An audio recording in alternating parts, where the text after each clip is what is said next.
Okay. Hello. So we would like to welcome you all to our webinar tonight, the first program in the Going Green Matters webinar series, Dark Skies. Why should we care? What can we do? We're going to wait a few minutes for people to sign in. So I hope everyone can just relax. Your video is off and you are all muted, which means you can relax, you can have dinner, have a drink, cuddle your dog, and just enjoy the evening in relaxed fashion. So we are watching our participants signing in, and we're going to give them a couple more minutes to make sure that they don't miss the beginning of the program.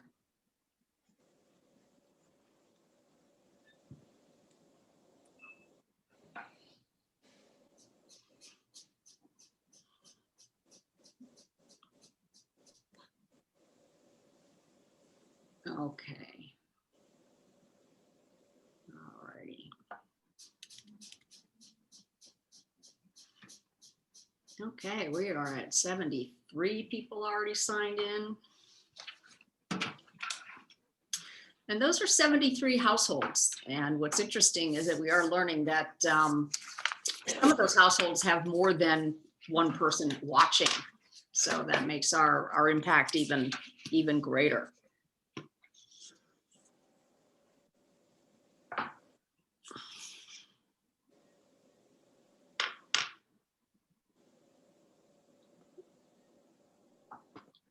Okay, we're going to wait till 7:03 and then we will get going.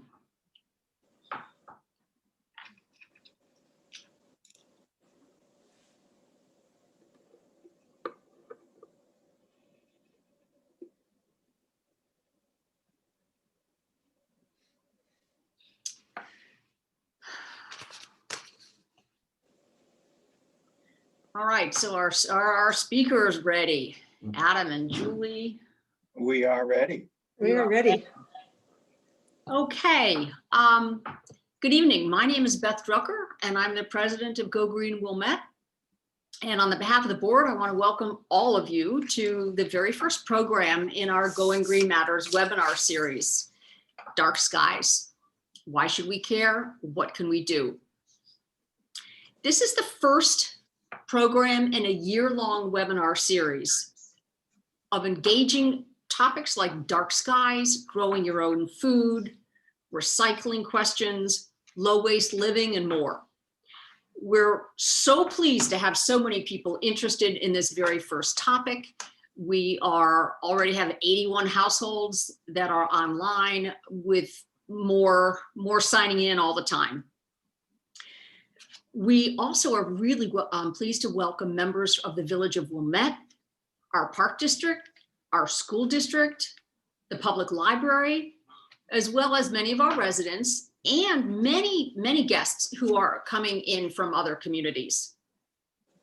For many of us, Go Green Wilmette's environmental fair on March 8th of 2020 was the very last big public event any of us attended.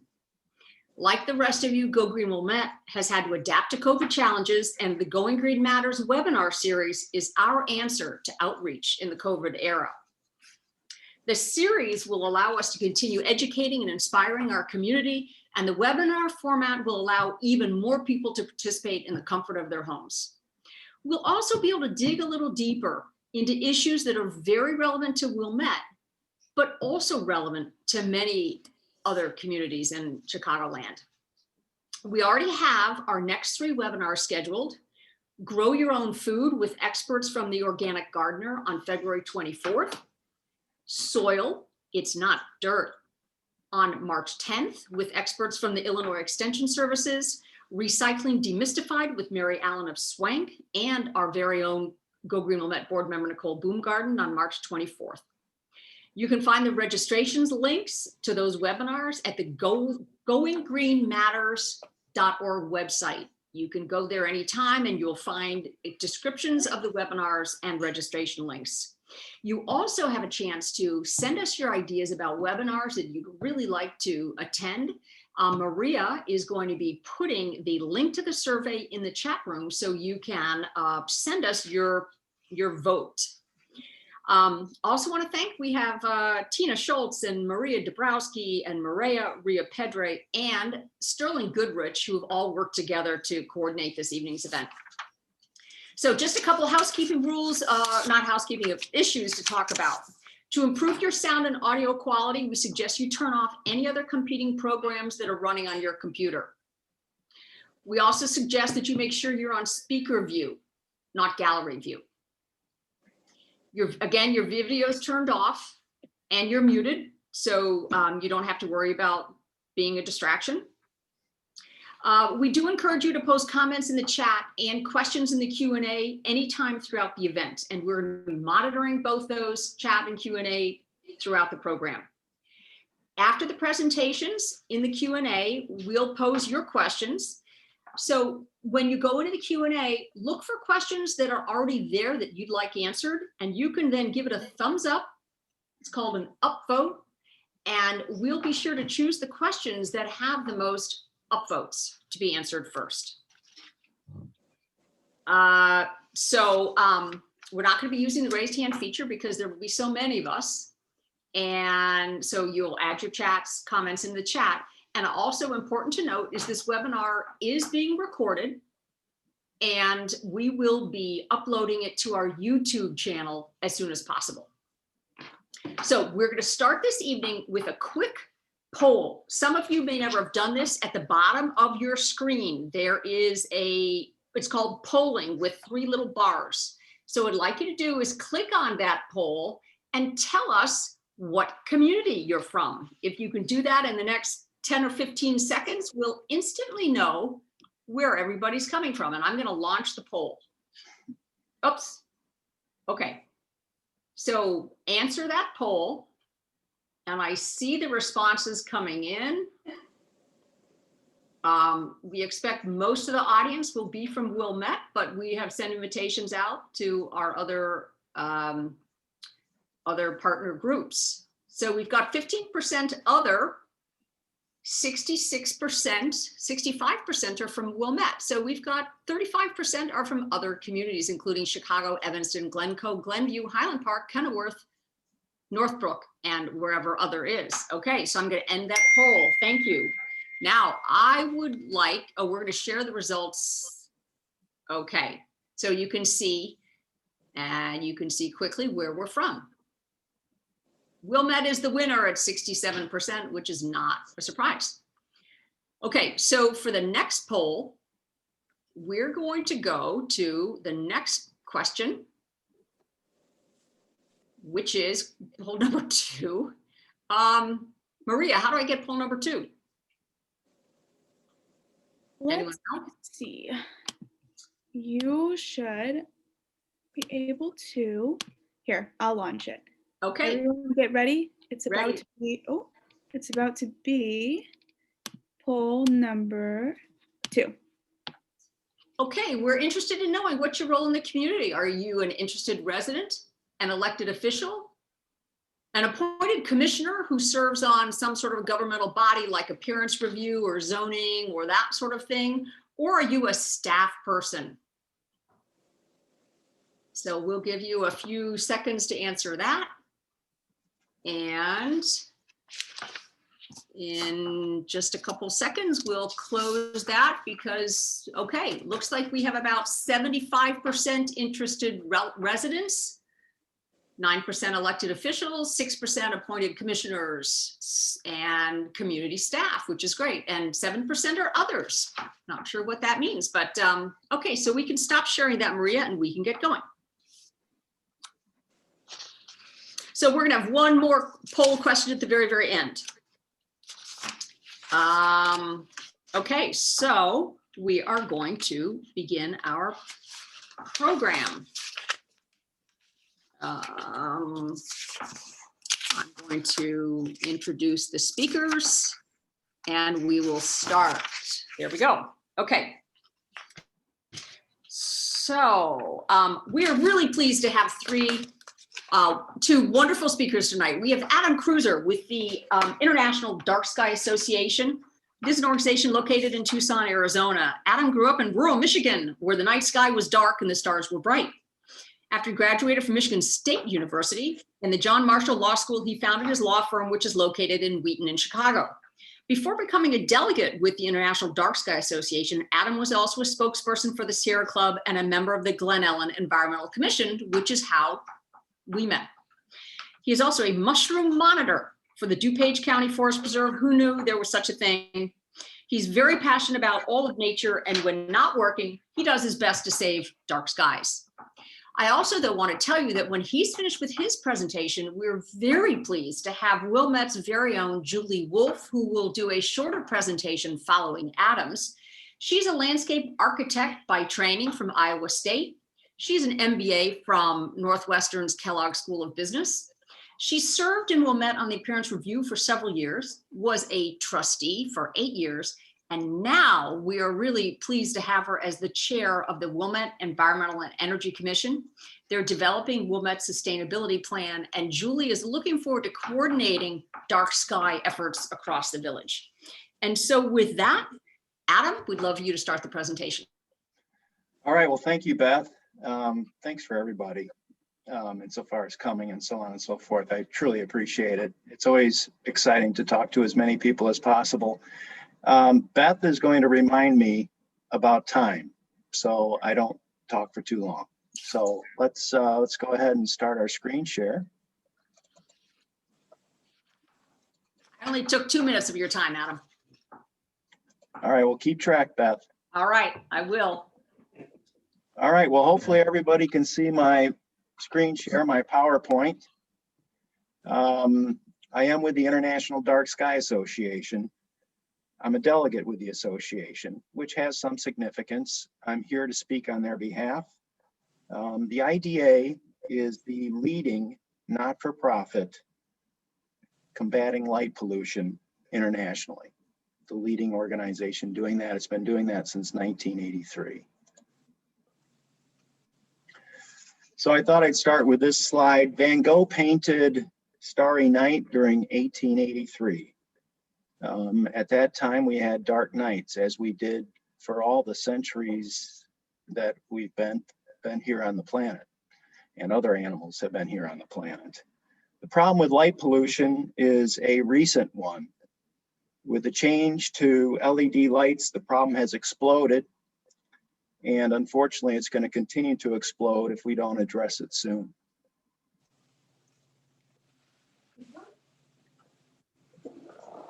Here we more or less have a slide that shows the progression of light pollution in North America, the United States, from 1950. If you can look at that 1950 slide, you'll see we have no sky glow over Lake Michigan.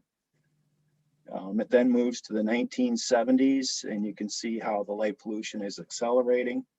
And then more significantly, it's moving into the late 1990s when LEDs start to become introduced. And now we can see the forecast for 2025 as we move into more and more and more light pollution.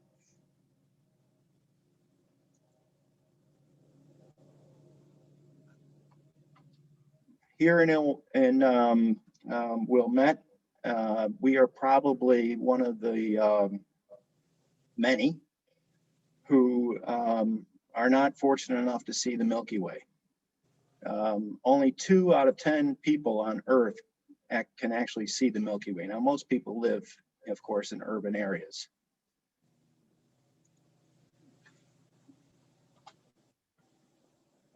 I just have a couple slides here that kind of show the Milky Way and other stars. It's kind of fun to see it. All the stars that we can see with our naked eye are from our Milky Way galaxy. On any given night, if not for our light pollution, we should be able to see thousands of stars, about 2,000 stars, with just our naked eyes, without the benefit of binoculars, without the benefit of telescopes. Instead, here in Wilmette, for example, on any given night, the best of nights, we can only see about 31 to 40 stars, which is really sad.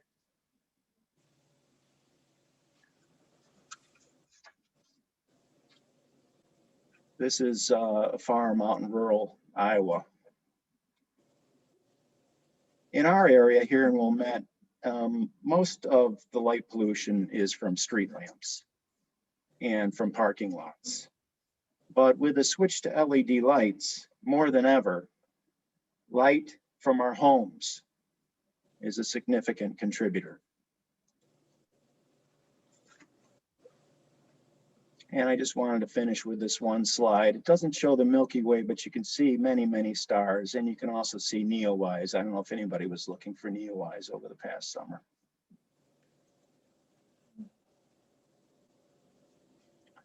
So for the purpose of our webinar today, light pollution more or less comes in three forms: sky glow, glare, and light trespass, which is more or less glare. So starting with sky glow, unfortunately, we see sky glow every night, whether it's a clear night or a cloudy night. When light goes out or up, it explodes through the atmosphere, just explodes. Unfortunately, this sky glow prevents us from seeing the stars well. It prevents us from seeing the planets well. And it is nothing more than wasted light. It's wasted energy. It's wasted money. It absolutely affects us every night.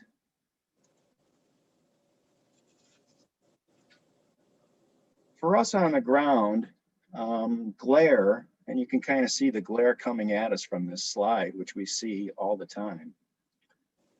Glare and trespass can especially be more obnoxious and intrusive. Again, with the more recent switch to LEDs, glare has become a very much significant problem for us.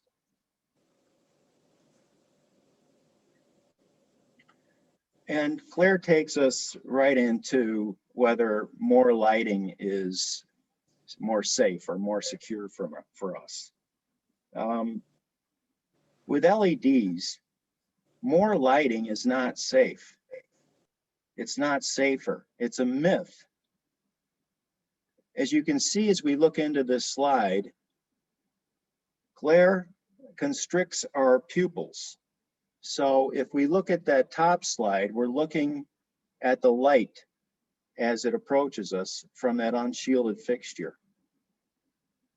That glare constricts our pupils to the extent that we can see nothing more than that glare from that light. If you cover that light, and I encourage everybody who's watching this today and on YouTube or what have you, if you cover that light, like the person in this slide, your eye, naturally, your pupil starts to expand and it accepts more light.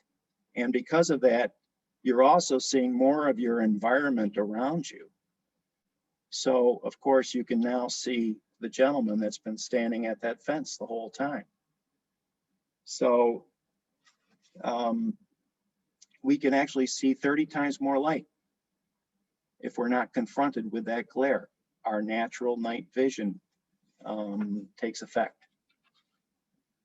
Well, we're here to talk about lights ultimately. Well-designed lighting is more safe, not more light.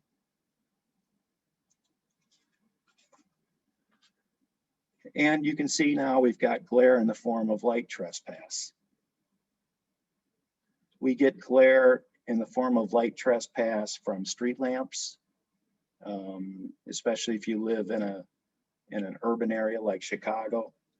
And more than ever, we get glare, light trespass from our neighbors, especially now that they're changing to LEDs and they don't know how to shield that light. They don't know which bulbs to purchase, and they don't know how to control the brightness. Like other forms of pollution, whether it's chemicals or water or whatever the case may be, in my humble opinion, light should be kept on our own property.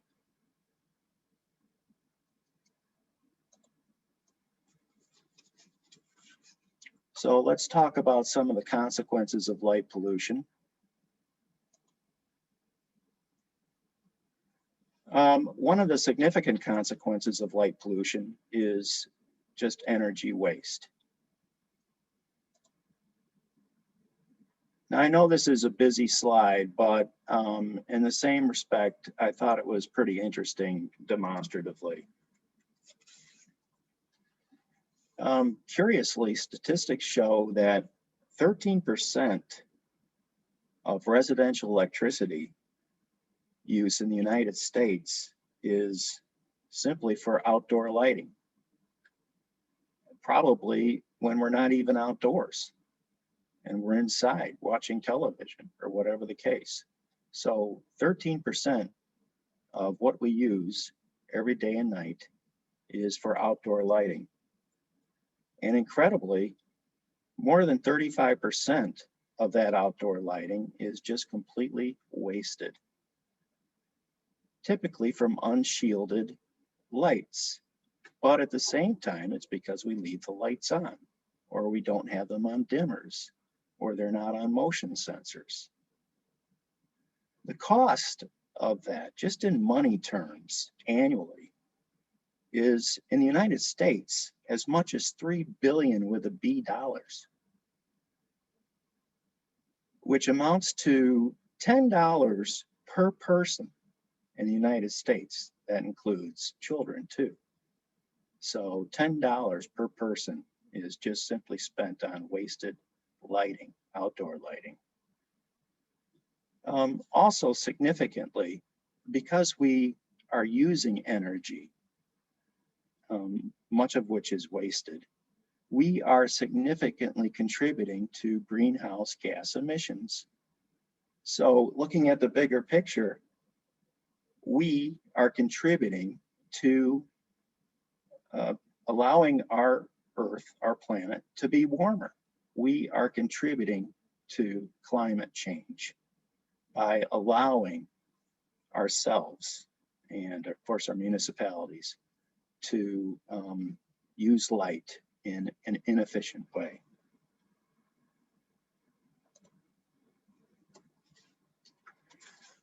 Other consequences of light pollution include human health.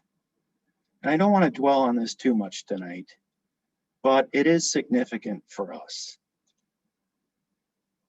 And for the most part, it's all about the hormone melatonin, which is released naturally by our body, basically as a consequence of our health systems as they've developed naturally over generations, generation after generation after generation.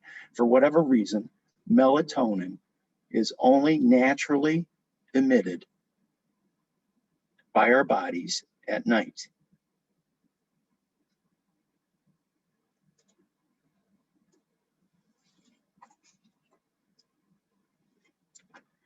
For the most part, it's the blue and white light in LEDs that affect our human health.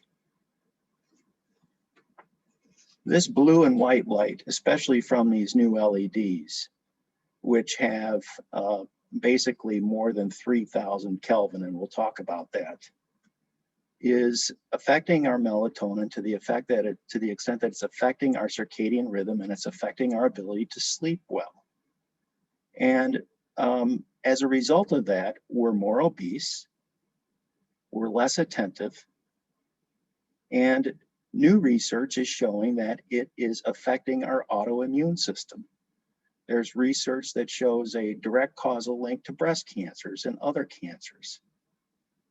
Recently, the Cleveland Clinic, which is a very famous, well-respected clinic, published this little study showing that melatonin can help us sleep, which ultimately helps us better address COVID. Other consequences, of course, are to our ecology. We are all part of a big cycle of life. Animals, insects, everything on this planet, plants too. If I had a lot of time, we would talk about plants. Everything is affected by our sudden explosive change from what had been night to now daylight at night. So what I like to do with these webinars is kind of focus on animals, insects that are maybe more specific to the audience. Remember, for example, with navigation, we've been able to develop navigation tools that no longer cause us to need the stars to navigate at night, right? Like they used to across the oceans. Our animal friends, our insects, don't have the benefit of that technology. They depend on stars, they depend on planets and so on and so forth, dark skies, to get about their business at night. Insects are very much affected by light pollution.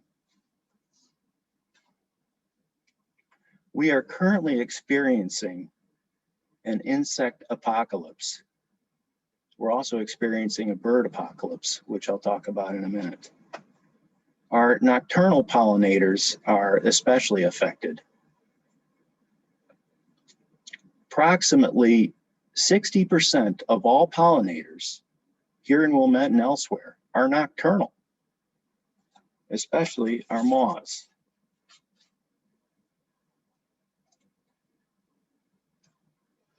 Insects pollinate fruits and flowers, 80% of our flowering plants and 75% of our food crops. Nocturnal pollinators are more effective at pollen transfer than our diurnal pollinators.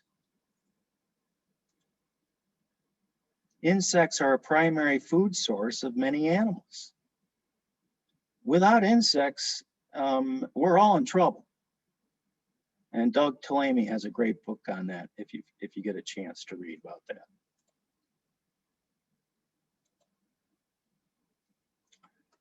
So especially with the LED lights, our nocturnal insects, our moths, instead of pollinating, instead of mating, instead of laying eggs, they're flying around in circles, especially with the LED lights. And what happens is they just simply tire. And during their short lives, they tire and they die. And because they're circling these lights, the predators can find them certainly better.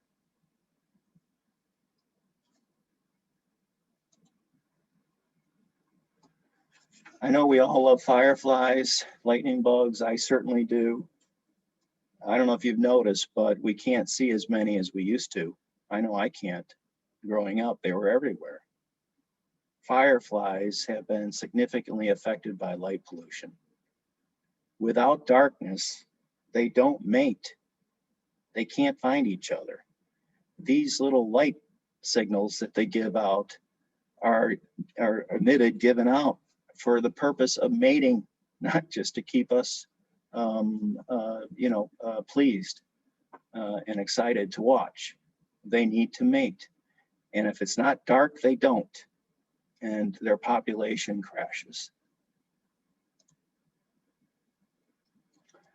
So birds, this is the other ecological wildlife friend that I want to talk about. We are also experiencing a bird apocalypse, a significant bird apocalypse. Some of that is simply caused because we have less insects. Because we have less moths, we have less caterpillars. Birds very much rely on caterpillars for food, especially when they have young fledglings. They can feed their young fledglings hundreds of caterpillars a day. So if you don't have the insects, the birds are affected simply by not having enough food. Also, our birds are hitting buildings, and we can see this bird here on the sidewalk.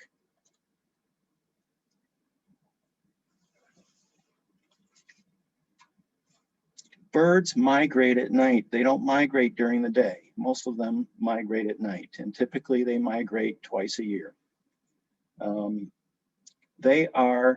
Now remember, they're eating during the day. They're getting energy to make this long trip. They are attracted, like birds are attracted to lights, like insects, from buildings and from street lamps. They tire and they fall to the ground. And as a result of that, some of them die. But again, some of them actually hit buildings, and because of that, they die. So by turning off excess lighting, we can help to provide migrating birds safe passage between their nesting and their wintering homes.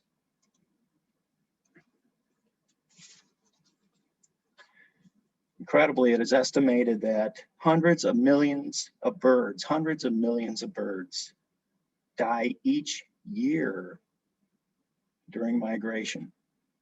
And a great majority of them, especially as they travel through this area, Chicagoland, are dying because they're tired and they're hitting buildings. Studies show, recent studies show that Chicago, which includes Wilmette, is the number one, infamously, most dangerous place for migrating birds in the entire world. If you look at this slide, it says it all.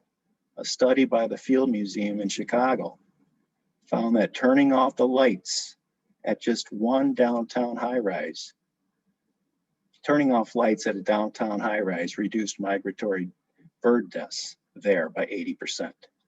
So by turning off lights at that one building, they decreased the deaths by 80%.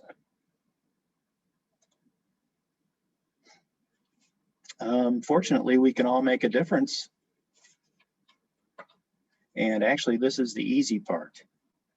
We can all help. And fortunately, it will not cost us too much money, which is good. So I love this slide. Who wants to change? Well, we all want change, right? Who wants to change? You know, fewer people do. Who wants to lead the change? Everybody leaves the room. We need leaders on this issue. And actually all of you by attending are taking a leadership role. So what can we do? We can encourage our governmental entities to become aware of the consequences of LED lights, and especially bright white blue LED lights. A couple examples in Illinois. Homer Glen is an international dark sky community and very proud of it since 2011. More recently, a neighbor of yours, not too far away, Hawthorne Woods, is now an IDA dark sky community. Now, you don't have to necessarily become a dark sky community to be dark sky friendly. You just have to learn what it is that you need to do to be friendly. You can also try to educate your neighbors. Now, I just threw this up as an example. You can find my letters on the Go Green Illinois website. You can talk to your neighbors. You can send polite letters and encourage all the neighbors on your street to take action as a group, maybe. But I think more importantly, like that slide showed, you want to be a leader. You want to start to set the example. So what are you going to do with your own home or your own municipality? So just to finish up on my little section here, light pollution has a simple solution, as we said before. Not more light, but better lighting design. So this is kind of a little checklist that I like to show to everybody, and I think we might even have it on the Go Green Illinois website or maybe the Wilmette site already. First, let's check and see whether that outdoor light that you have on has a clear purpose. Do you need it? Is it simply ornamental? Is it shining up to light your house so that people can walk by and see it more than they probably already can? Do you need the light? If you choose to have the light, is it targeting the light down? And we're going to talk about that to a great extent because it's so very important. Our lights must be fully shielded It's not going to decrease our security. It's not going to decrease our safety if it's done well. And then our light should be no brighter than they need to. And we'll talk about that a little bit too. Sometimes even when we use the right light bulb, which we'll discuss, we have it way too bright. And that's what happened recently to the city of Chicago. So even though they went to 3000 Kelvin, their brightness levels are horrible. And people are just screaming about it. The light should be controlled. Turn it off at a certain point in time. When you go to bed at 9 o'clock or 10 o'clock, turn it off. Put it on a timer so that it'll turn off for you. Or if you need that light on all night, and some of us do, I get it, put it on a dimmer. And with LED lights, you can do that. Look for LED lights that say dimmable.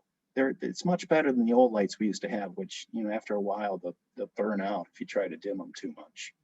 So you can reduce the brightness 50, 60, 70% and still leave that light on all night if you feel the need. And then lastly, the color of the light. Blue, white light affects our melatonin. Blue, white light affects the health of our animal friends. Don't use blue, white light. Use something that's got 3000 Kelvin or less, and we'll address that. So starting with shielding, you can see on the far left a very bad example of light pollution because we're not shielding anything. And we're seeing that a lot with the globe lights and the coach lamps. So even though you had a coach lamp on your garage that maybe had an old sodium light or a Tommy Ed, as I like to call them, you know, that wasn't very intrusive, you're replacing that by what? An LED light, which is a horrible light if it's not used well outdoors. And then as we move to the right, we can see we've got a little more shielding. It's still bad. As we move further to the right, it's better. It's horizontal light, horizontal shielding, which is still not sufficiently good. And then at the far right, we have the best, which is we're directing that light down, kind of almost at a 45-degree angle on both sides. So theoretically, it's not trespassing on our neighbor's yard. Here's a good example of shielding. I always like to show this one. So on the left, we don't have shielding. We've got that glare. But on the right, we have shielding. We still have the same light inside the fixture, only it's focused where it should be, which is down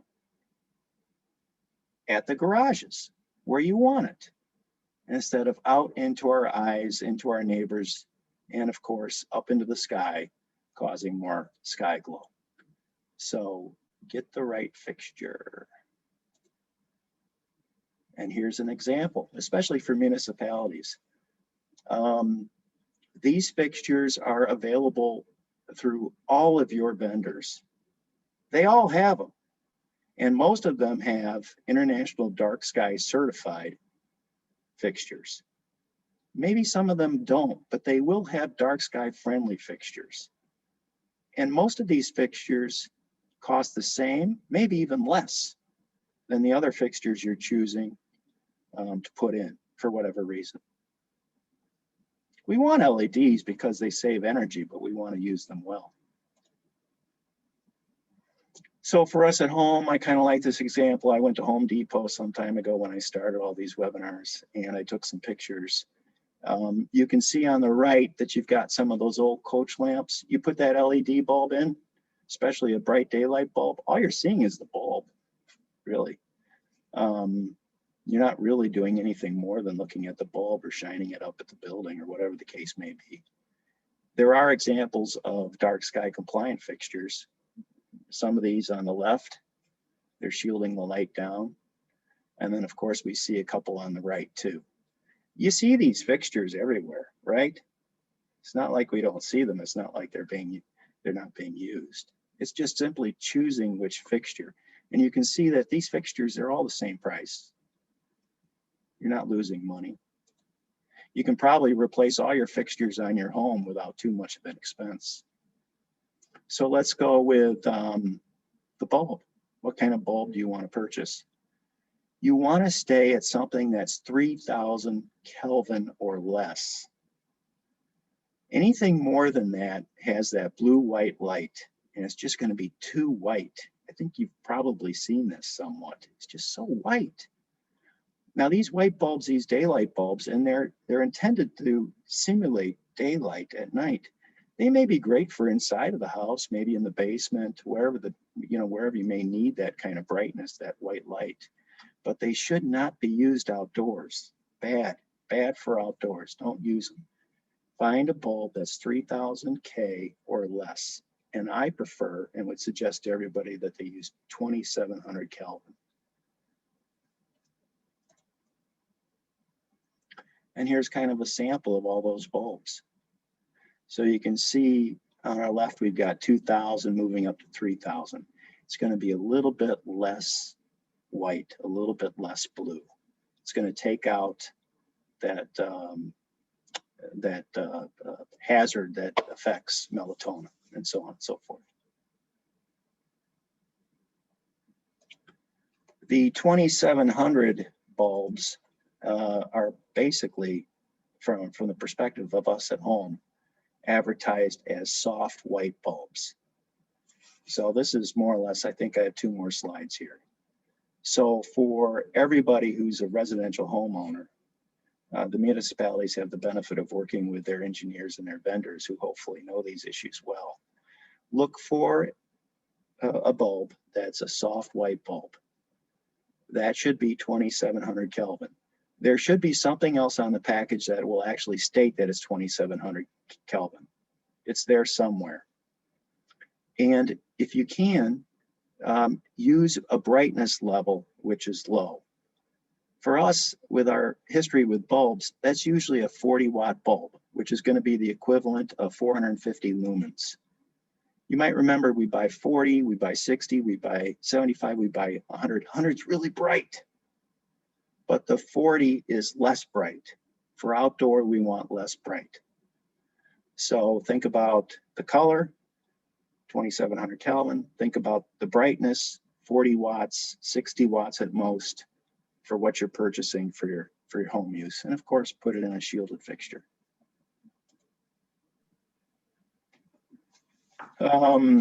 Here we've got our globe at night. Looks horrible, doesn't it? This is from, of course, space. So thanks everybody. I had kind of an abbreviated presentation tonight, but we wanted to keep it short because we've got Julie to follow. Please, if you get the chance, go to the International Dark Sky Association website, which is www.darksky.org. A ton of information. You'll learn a lot more on that website than you will from me tonight. So thanks. I guess I'll answer some other questions. Otherwise, let me stop the screen share. And there you go, Beth. Okay, great. Thank you so much, Adam. We're going to hold the questions till the end, but we encourage you to keep adding them into the Q&A and upvoting for the questions you really want answered. There's a lot of activity in the chat room, and we had more than 100 households signed in, which is very, very exciting. Some of the things that this is about the 3rd time I've seen Adam's program. Something that really jumps out to me is the fact that people are really worried about safety, and they think a lot of lighting equals more safety. The fact that it's really well-designed lighting that's safer, not a lot of light. I thought the slide with the guy in the gate was really impactful. I've also learned from him that birds don't fly into dark buildings. They avoid dark buildings. It's the lighted buildings that they fly into. The fact that it would take 600 million trees just to offset the wasted outdoor light that we use was really impactful for me. And the fact that he encourages us to all be leaders. We really, really can step up and share this information with other people. Again, this is getting recorded. So if you want to share the presentation with someone else in another community or a friend, we'll be able to do that. So now we are going to take what we've learned and take it down onto a community level. For those of you that aren't in Wilmette, I just want to encourage you to recognize that the lighting challenges that we have in Wilmette are probably almost exactly like the lighting challenges that you have in your communities. So with that, we're going to turn this over to Julie. And do we have Sterling Goodrich ready to do Julie's slides? Okay, so with that, Sterling and Julie, we will go into the next part of our presentation. Thank you so much, Adam. Thank you. Here, this will be-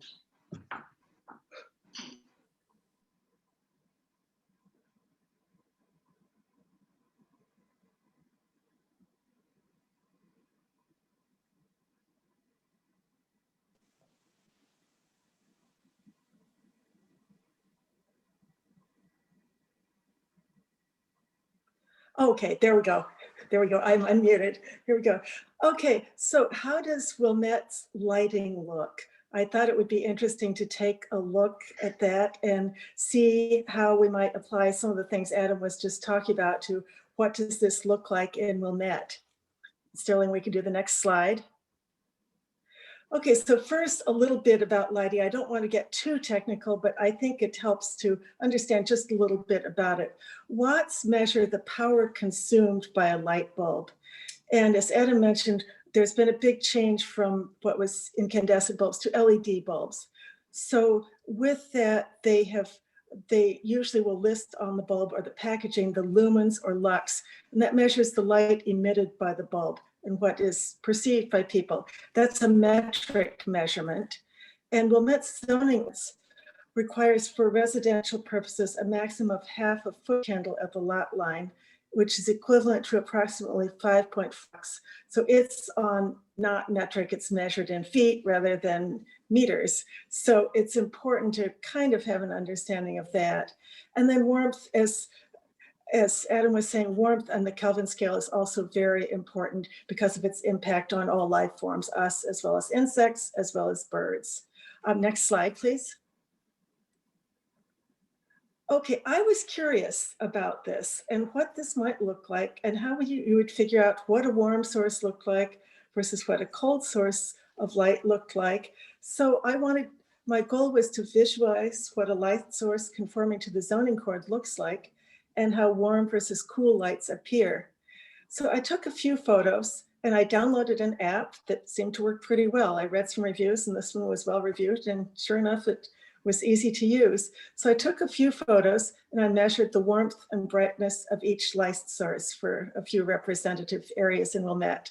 Next slide. So these are shielded garage lights. You might notice this looks a lot like the ones that Adam was showing us. This is a good way to do it. So these are on the warm side. They're about 2750 Kelvin and about half a foot candle at the lot line per Wilmette's lighting ordinance. And you can see the light goes where it needs to be, but it doesn't spill out. And ideally, these should not be left on all night. They should be on a timer, or what we do, we turn them on when we're going out for a little bit, turn them off when we get home. So that's an easy thing to do. Next slide. Now we're looking at unshielded up lights. You can see the contrast here. These are 5250, way over the recommended maximum coolness, no shielding whatsoever. And clearly this is way more than the half a foot candle at the lot line. Next slide, please. These are the historic green street lights. And I thought those, I mean, when you go down the street, it seems dark, but yet there's enough light, you can find your way, you can do what you need to do. And those are pretty close to where we want to be warmth-wise. They're about 3075 K. And these lights are on all night. And I know that some of the village staff gave us information, but I got it late in the day. But we do have information on how bright they are. But again, the color is in about the right realm and they're not terribly bright. Next slide, please. Next is the newer downtown streetlights, which are 4600 K, so quite a bit on the bluer side. And these are in the downtown and other business areas. This was taken just outside Fuel Restaurant. But the same lights, which I helped select when I was on the Streetscape Commission, but those would be found throughout downtown, and they're not terribly shielded. Next slide, please.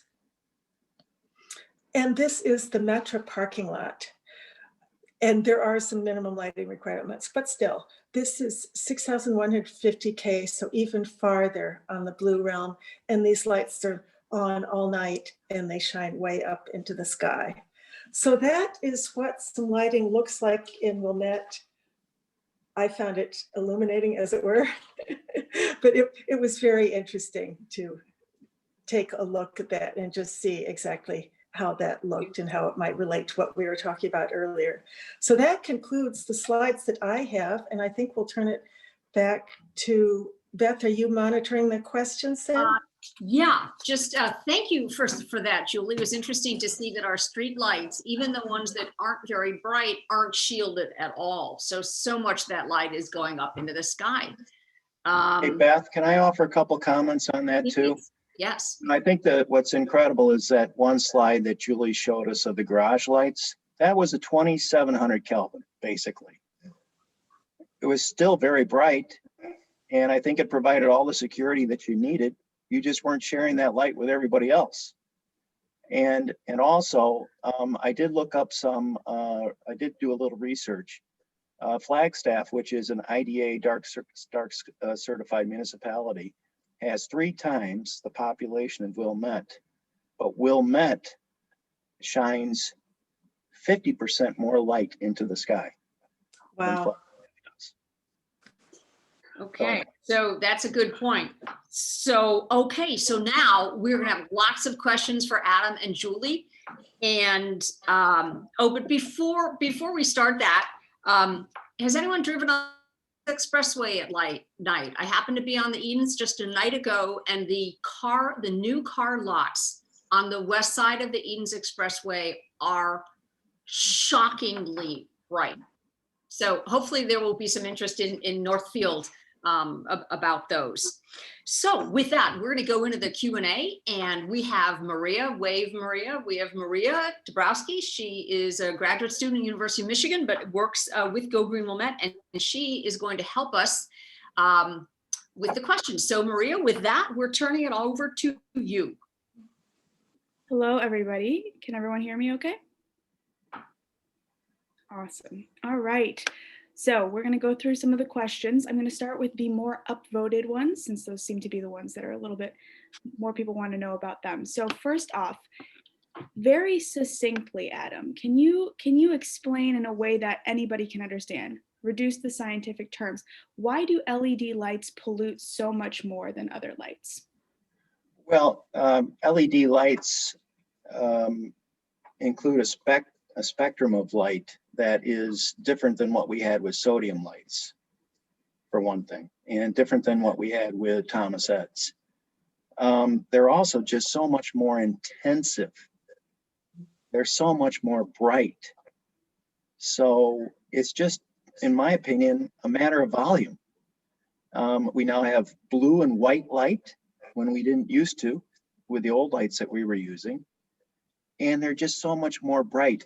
And they just shine out almost like a bullet. You know, they shine out so much. They're so much more intrusive. I don't know if I answered your question, but. So can I ask a follow-up question, please, Sure. Adam? So we like as an environmental group, we really like to encourage people to use the LED lights because of the energy efficiency of them. If people always choose the soft light and use a lower wattage, would that help? And I believe you mentioned that an outdoor light should never be more than a 40-watt bulb, which surprised me. Tell me, can you explain that? I can. And again, like Julie said, you know, there's some changes in terminology with LEDs. We don't really use watts, but watts are still shown on the packages because people are used to that as a measure of brightness. But yes, Beth, for us at home, apart from shielding, the best things we can do is just choose to use a 2,700 Kelvin bulb instead of something more than that. Don't use the 5,000. Don't use the 4,000. Those are typically packaged as bright light and daylight lights. It says so right on the package, typically. And then use 40 watts, which is a less bright bulb, which is the equivalent of 450 lumens. So you might see on the package 40 watts or 450 lumens or something to that effect. It's just a better bulb for outdoors. And like Julie showed in that tremendous slide, you're still going to get what you want for security and safety purposes. Okay, that's a really simple guideline. Thank you. All right, Maria, next question. Following that, Karen is wondering if there are any situations in which an alternative to an LED light would be the preferred option, even though it's not as energy efficient. Are there any situations where you might recommend, especially in an outdoor setting, an alternative to an LED light bulb? Well, you can certainly continue to, if they're still selling them, you can certainly continue to use a sodium or a Thomas Eddy. You're just going to have less energy efficiency, which in of itself presents problems with use of energy. And we want to decrease our use of energy. So LEDs, if they're used correctly, can be perfect for a host of our interests. CFLs, I don't think they're available anymore because of the mercury that was part of it. So really your choices right now are those old Tommy Eds or the LEDs, and really go with the LEDs as long as you use them right in a well manner. Is perfect. Thank you. Very, very good answer. Okay, so Kevin is wondering if how many municipalities have implemented street lights consistent with suggested lights? So I know Wilmette kind of has some lights that are in good shape, others that are not. And have the dark sky communities had any concerns or issues with respect to safety after those changes had been made? Well, Julie, you could interrupt me anytime because I know you did a lot of research on this, but from a dark sky perspective, the municipalities that are International Dark Sky certified, and there are many, meet the International Dark Sky guidelines. So ultimately you have to apply for that status. But there are a lot of dark sky friendly communities too. All right. For the most part, you just, again, want to do what you can to shield those lights, use the right bulbs, and decrease your brightness. Chicago recently turned over into all new street lights, basically. But they went with a 3000 Kelvin that's just horribly bright. So even though they had a lot of great intentions, they just chose poorly with respect to their brightness. So, okay, along the lines of, we have safety as one component that some constituents might be, worried about.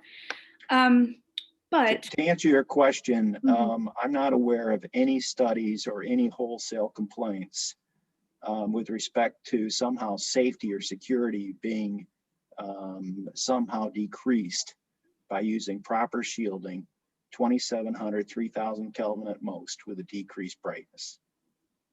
okay, that's perfect. That completely answers your question. Yeah, that's really good to know. And I'm sure plenty of people are concerned about that. And the police are not well educated on this to some extent. I always hear the excuse, well, it's less secure. We need this, for security reasons.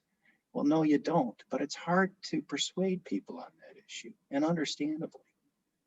Speaking of persuading people on issues, Julie, this question is probably more directed towards you. We have quite a few comments and anecdotes about neighbors having really bright lights and village enforcement. And so what things do you think that Wilmette itself as a village could do to enforce keeping lights under the ordinance, following the ordinance? I kind of like the idea of education as a first step. And I think Go Green Wilmette is very, very well equipped and has done a lot of that. But I think a lot of people, I know, Adam, I think I maybe attended one of your presentations at Go Green, Illinois. And that's one of my first exposures to this. And as you learn more about it, you realize education is a really, really good first step. Just let people know it's really easy to change out your light bulbs for starters. Change to the warm white, one trip to hopefully a local hardware store, and you're all set.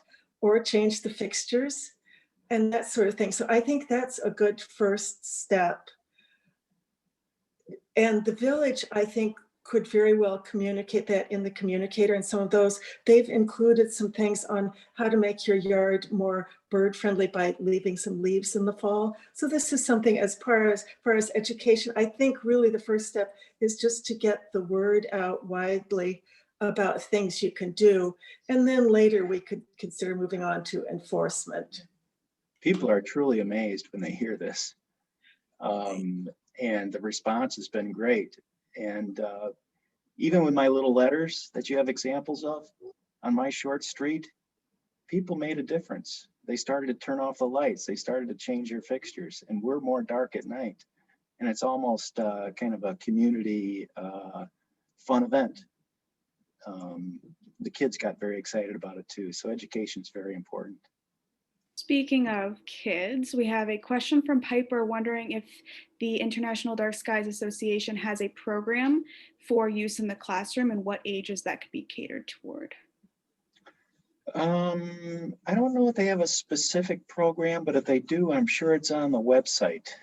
But there are a number of books that cater to children on dark sky issues. And I think there are a number of YouTube. I believe I see quite a few educational opportunities now being presented through the school systems generally, you know, with light pollution being a form of pollution. So Maria, I don't know if I'm answering Piper's question well, but Piper, yes, there are educational opportunities for young people too.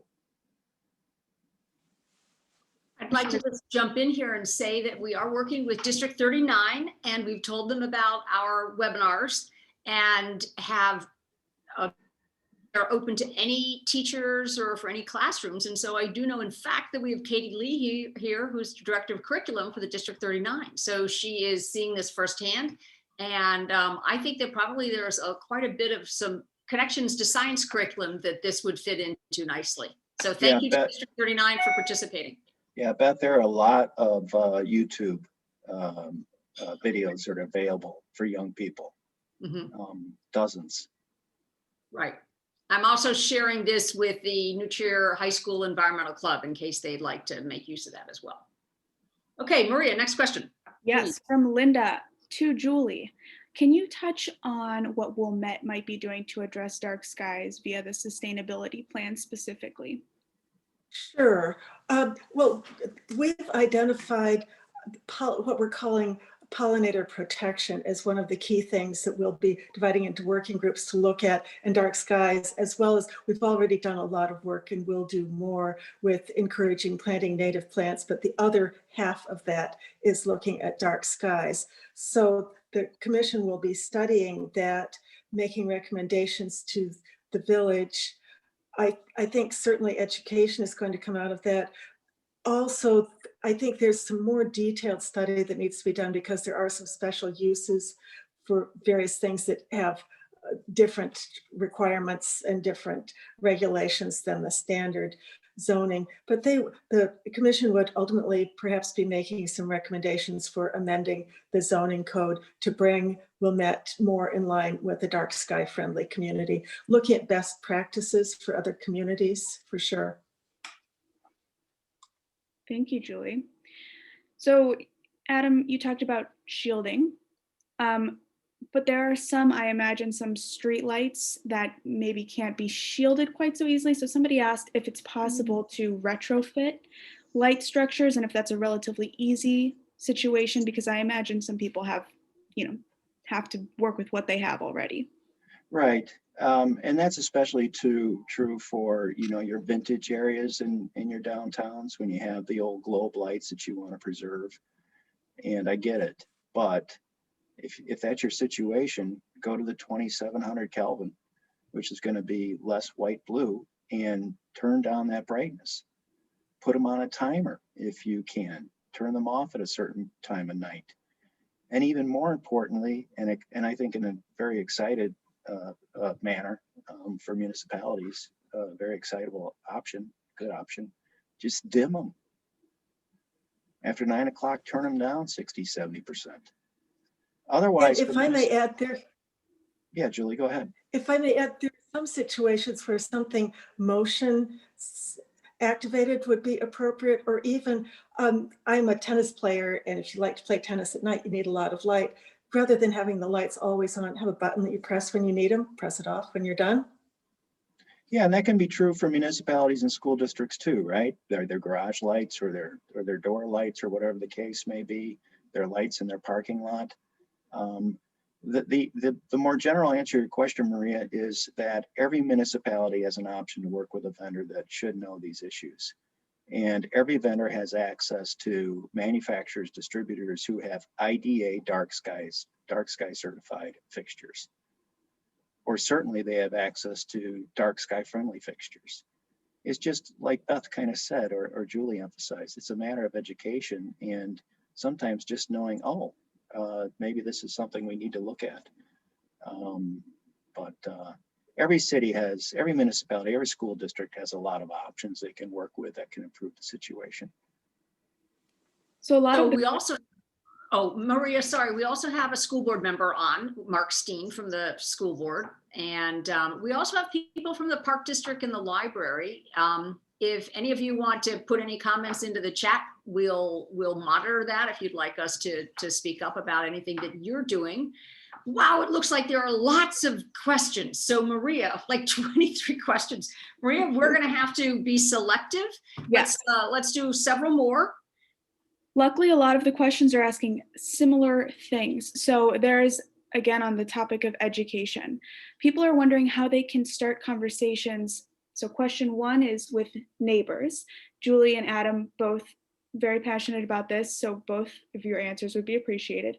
But then also, how do you start conversations with, for example, hardware stores who are selling a lot of less than ideal options, or landscapers who maybe should be offering some guidance that could be IDA ideal? So those are two separate questions. First to neighbors, second with professional or service related. Yeah, I know that Julie's been looking into the landscapers a little bit. Let me just first start with the hardware stores. The hardware stores have dark sky compliant fixtures. They all do.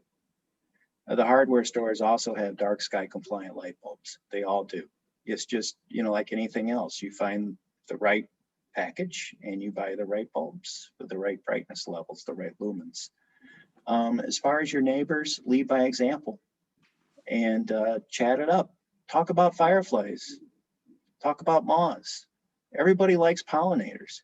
But what people don't understand is, even though you're doing all the great things with choosing your plants, going with natives, trying to protect your pollinators during the winter and so on and so forth, you're polluting their environment by having the wrong lights that are not shielded, and you're harming them significantly. Julie? Yeah, what I was thinking could be great is, I don't know if we have any other local hardware stores other than the Millen, which is where I always go, but we could work with them. Sounds like a Go Green thing, and ask them to put a display and say dark sky friendly, and have some light fixtures and some bulbs. Also, for any of you that are interested, you can go to the IDA website and they have a page there that actually identifies dark sky friendly choices. So you can go to that page, you can pick a fixture, and there's hundreds of them to choose from. And if you pick a fixture, that website, the IDA website, will take you directly to the hardware store. In this instance, possibly Home Depot. And you can purchase it right online. You don't even have to leave your house. IDA gives you access to actually make the purchase, which is kind of exciting. So here's an interesting question. Have you all noticed that the headlights on the cars are just exceptionally bright these days? How, especially in places like cities where there is a lot of traffic into during the night, what effect do the really bright car lights have?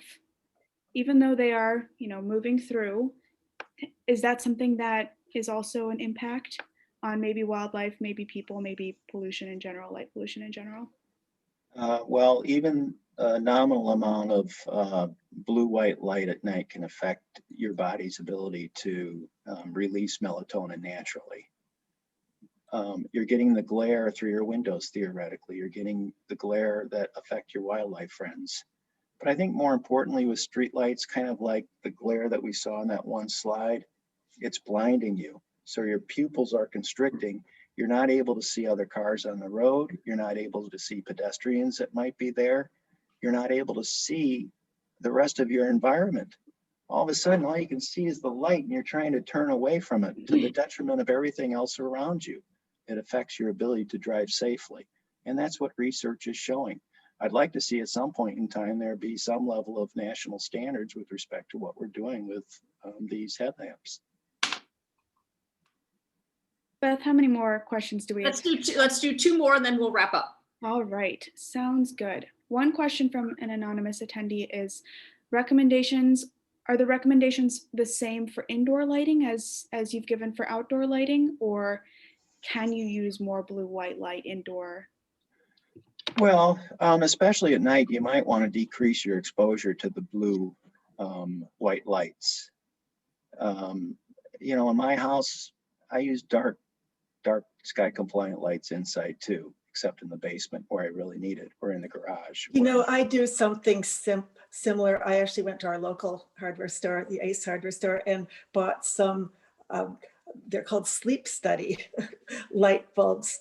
And that's what's in the lamp that's right by me now, that is a more golden color and a dimmer color to have for reading in bed at night and that sort of thing, so that you're avoiding the blue light. Because another thing that's important, some of you may know, is to avoid using any sort of a screen with blue light for at least an hour before you're going to attempt to go to sleep. It really makes a big difference. Yeah, and there are computer programs that you can download. I think one of them is called Lux, L-U-X. I don't recall the entire name, but you can download that onto your computer, your laptop, or whatever you're looking at night. And that'll decrease the light being emitted from your device to 2700, for example, or even less. Now it's going to be a little bit darker, granted, but I use it and I'm half blind anyway, and I can still see. So yeah, inside, what you're doing inside could affect certainly your ability to sleep well. And I don't know if some of us, I don't know if you've seen it, but they're now advertising these blue blocker glasses. Yeah. You know, it's incredible to me what people are doing artificially as compared to trying to address this problem naturally.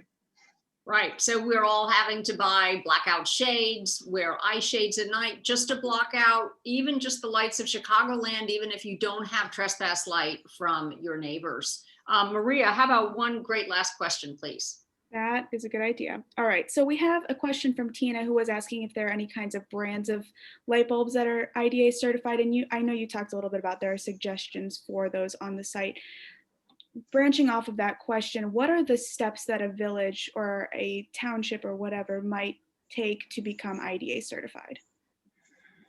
Well, that's a huge question. And Julie, maybe you want to address that last one. As far as bulbs are concerned, Maria, there isn't anything specific on the IDA website with respect to identity of manufacturers, but when I go to the hardware store, regardless of who they're distributing bulbs from, whatever the manufacturer is, they've always got a choice of light bulbs, and they always have a dark sky compliant choice with low lumens, i.e. low watts.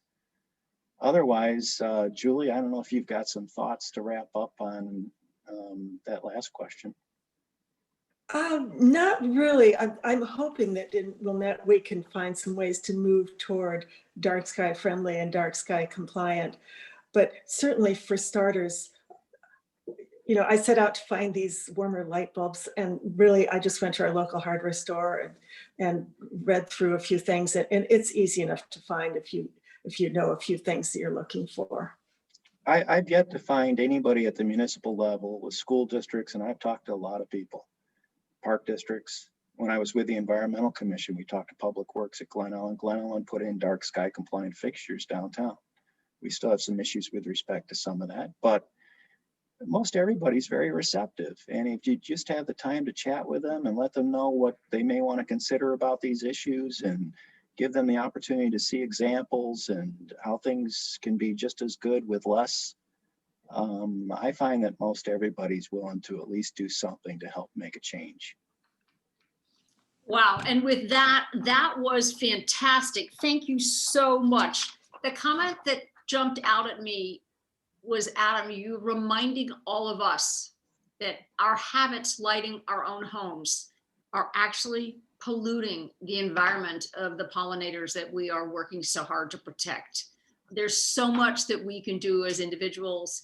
And Julie, so glad that you are helping coordinate village efforts. I want to put a shout out to the library. Stuart Wolf, who's a board member there, mentioned that when they did the renovation, they were very careful to do all their outdoor lighting in a dark sky compliant manner. So that's really awesome. Also wanted to mention that the lighting app that Julie mentioned was Light Spectrum Pro. And you can download it for $1.99. And I did it. It was really fun to run out and measure some lighting. And so before we sign off, we've got one more quick poll question. Maria, can you pull that up for us, please? Absolutely. Poll question number 3. We want to know, after you have learned as much as you've been able to learn with the great presentations by Adam and Julie, we have a final question for you. Having learned more about the impact of light pollution, how likely are you to take action at home or in your community? Very likely, somewhat likely, or not likely?